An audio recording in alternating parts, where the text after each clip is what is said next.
Welcome to The Explainer. Today, we're diving into a story that is just absolutely mind-blowing. We're going to unpack the legendary 50-year journey of a guy named Elias Vance. And listen, this is not just your average travelogue. It's a deep, deep exploration of what it means to be human. We're talking patience, peace, discovery, the whole shebang. Through his literal and metaphorical footsteps, we're going to uncover some absolutely crucial life lessons. So, let's get right into it. The crazy thing about Elias, nobody actually knew exactly where he came from. Seriously, there were rumors flying around everywhere. Some folks swore he was born in a tiny fishing village on the edge of some forgotten sea, while others were convinced he just kind of walked out of the southern deserts where ancient ruins were buried in the dunes. But Elias, he never gave a straight answer. Whenever someone asked about his birthplace, he'd just give this little smile and say, "Home is the place I have not yet reached." I mean, talk about setting the tone for a life of endless wanderlust, right? Which brings us to a really fascinating question. Who actually was history's greatest solo traveler? Well, picture this. As a kid, Elias was just totally captivated by sailors' tales, stories of floating cities, mountains made of pure crystal. He'd climb up the tallest cliff in Greyhaven, his freezing, rugged little ocean village, and just stare at the stars. The world was just way too big for him to stay put. So, at 19 years old, with zero ceremony, no big goodbyes, he literally just walked away from everything he knew. Now, he obviously didn't know it when he took that first step out of Greyhaven, but that journey, it was going to last for more than 50 years. And it unfolds in these really distinct, incredible chapters of wisdom. We'll trace his path from a teenage runaway to discovering mythical cities in his late 20s, navigating massive continental wars in his 40s, and finally returning as an elder statesman of the world. But hold on. Imagine you're packing for a 50-year trip. What on earth do you bring? For Elias, the packing list was shockingly basic. He brought some bread, a water flask, a weathered leather notebook, and his grandfather's compass. That's it. And I want you to pay close attention to those last two things, the notebook and the compass. Grounding this epic, massive journey in those simple, everyday objects is so important because they become major recurring themes in his story. Okay, his first real test takes him into the freezing north, to this brutal place called the Frozen Expanse. Most travelers took one look at the snow and turned right around, but Elias, he pushed straight through the storms until he stumbled upon the Ice Keepers. They were this mysterious community literally living inside ancient ice tunnels. He spent nearly 2 years with them. He learned how to navigate by starlight bouncing off the ice, and he found these incredible glowing blue rivers hidden deep underground. But honestly, the biggest takeaway from the Ice Keepers had nothing to do with navigation. It was all about patience. See, they believed that true answers only come when you're quiet enough to hear them. When Elias finally packed up to leave, the Ice Keeper elder handed him a crystal carved from an ancient glacier. He told him, "Carry this. It will remind you that even frozen things continue moving." Elias kept that crystal on him for the rest of his life. It was a physical reminder to just trust the slow, unseen processes of life. Fast forward a bit, and his environment completely flips. We're talking going from freezing ice to the great desert of Solara. This place was terrifying to explorers. The legends claimed that travelers would get hopelessly lost because they'd see visions of themselves in the dunes.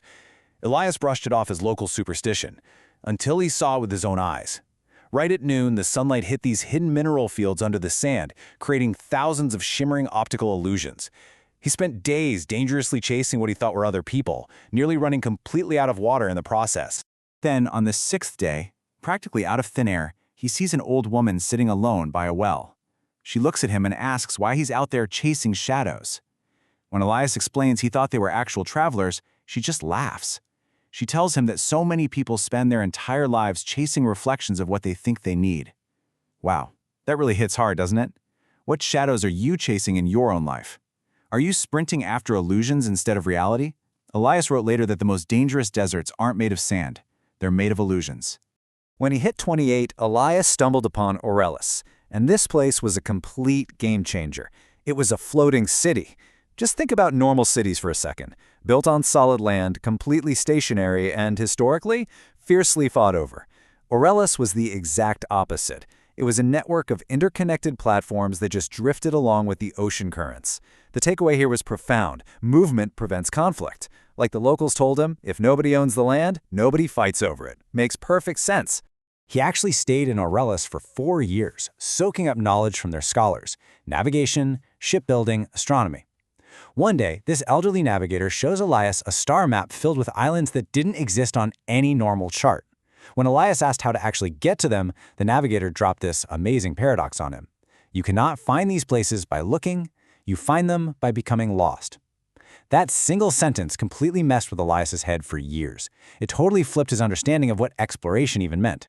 Eventually, his wandering brought him to the Emerald Continent. Deep inside this massive jungle, he discovered the City of Roots. And get this, the buildings weren't built, they were grown. Gardeners actually shaped living trees into houses, bridges, these gorgeous green cathedrals. But while he was there, a horrible drought hit, and famine was a real threat. Elias joined a search party and actually helped them uncover a massive underground river. This was a huge turning point for him. He realized his travels weren't just about watching the world go by, he could actually step in and save lives. By the time he was 35, his name was known in royal courts and busy markets all over. But fame wasn't his thing. He was always looking for the next horizon, and that drive pushed him to the Mountain of Echoes. It took 11 agonizing days of just brutal, grueling climbing through the clouds to finally reach this mythical peak.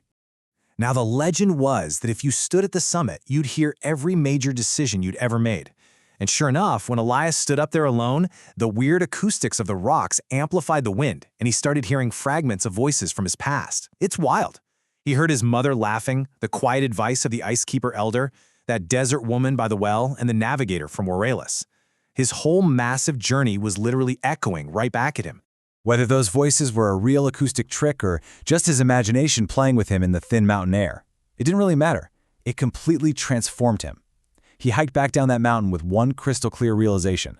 Every single choice we make, no matter how tiny it feels in the moment, ripples outward and influences countless future events. It's such a beautiful, heavy truth. But listen, Elias's life wasn't all just quiet, peaceful contemplation. Not at all. When he was 42, the world around him basically shattered. 7 neighboring kingdoms plunged into all-out war. Trade routes collapsed, cities were devastated, and pure chaos took over the entire continent. Here's where it gets really interesting. Because Elias was this famous neutral traveler who respected everyone, the kings actually asked him to step in and mediate. For 3 incredibly dangerous years, he walked across active battlefields and deserts carrying peace proposals. And he did it. He got everyone to a remote monastery and hammered out the Treaty of Silver Falls, officially ending the war.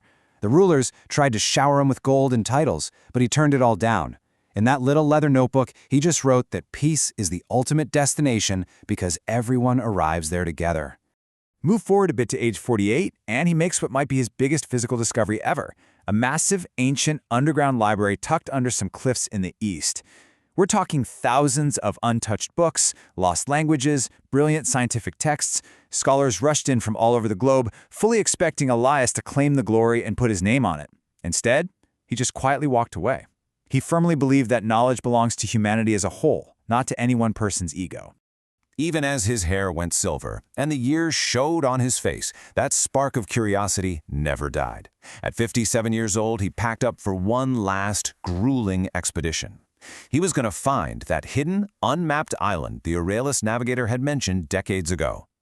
It took him 2 whole years. Storms wrecked his supplies, ships bailed on him, until he was out there sailing completely alone.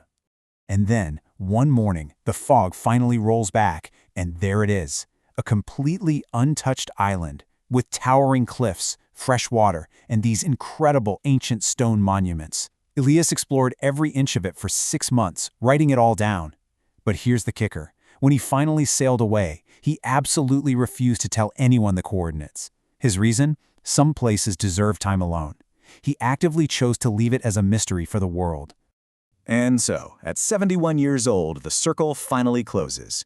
More than a half-century after he slipped away in the early morning dark, Elias Vance walked right back into the village square of Greyhaven. And guess what he was carrying?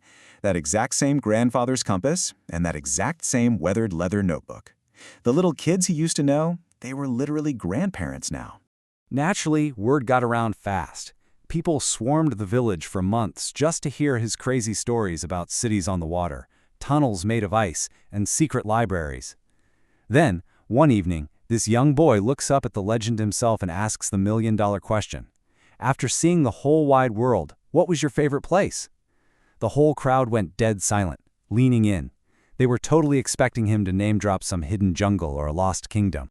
But instead, Elias points right past the crowd, out toward the freezing ocean of their own little town. Here, he says, everyone was completely baffled. But Elias just gave that familiar smile and said, because every journey needs a beginning. His unbelievable, sprawling life had come completely full circle, right back to step one. Elias spent his last few years just quietly organizing his massive stack of journals before passing away at 78. His very last journal entry didn't reveal some secret treasure map or lost city. It was the ultimate takeaway from 50 years on the road. He wrote that mountains, cities, and oceans all basically tell the exact same story, just in different languages. The real truth, travel doesn't just show us new landscapes, it shows us new versions of ourselves. Today, his grandfather's compass is sitting in the Greyhaven Museum, still inspiring people from all over the planet. Because the greatest journey isn't actually about how many miles you cover. It's about how deeply you learn to see the world around you. So as we wrap up this explainer, I want to leave you with a challenge straight from Elias. Beyond every single ending, there is the beginning of a brand new road. So whether you're traveling the globe or just exploring a new idea, a new culture, a new dream, where is your first step going to take you? Thanks so much for hanging out and exploring with us today.